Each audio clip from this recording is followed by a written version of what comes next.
Mes très chers compatriotes, nous voici à la fin d'une année pour entamer l'aube d'une nouvelle année. 2021 a été une année riche en opportunités et en challenges. C'était une année des grands enjeux au niveau national, régional et international. Et la RDC a pu jouer un rôle déterminant. Certes, il y a eu des ratés, mais aussi des avancées. Il y a eu des déceptions, mais également des gains. Nous gardons nos pieuses pensées à tous nos compatriotes qui nous ont quittés durant cette année.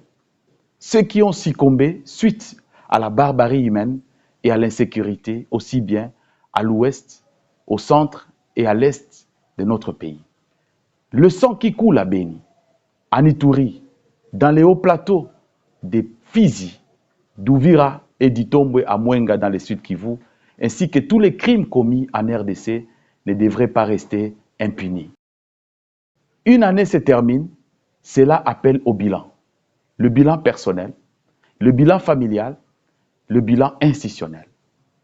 Du sommet de la République, à partir de la première institution, le président de la République, le Parlement, je dis, l'Assemblée nationale et le Sénat, le gouvernement, les cours et tribunaux, c'est l'heure de se regarder à travers le miroir en se demandant sincèrement, avons-nous mérité?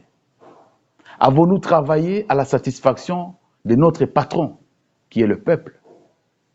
Au bout de ces questionnements, il est impérieux d'envisager de nouvelles perspectives, corriger les tirs, changer des approches et servir mieux le peuple. L'heure des discours est révolue. Seul le travail mieux fait, mieux coordonné, produit des bons résultats. Pour notre part, comme personnalité et acteurs de la société civile, nous sommes déterminés à accompagner les institutions étatiques à mieux servir le peuple. Autrement, nous jouerons notre rôle comme contrepoids des abus du pouvoir.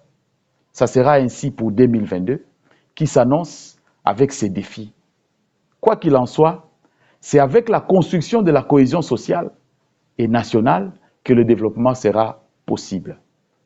Que Dieu bénisse la République démocratique du Congo et son vaillant peuple. Que Dieu bénisse le président de la République et toutes autres institutions du pays. Que Dieu soutienne nos FARDC et la police nationale congolaise. Bonne année 2022 à toutes et à tous. Merci.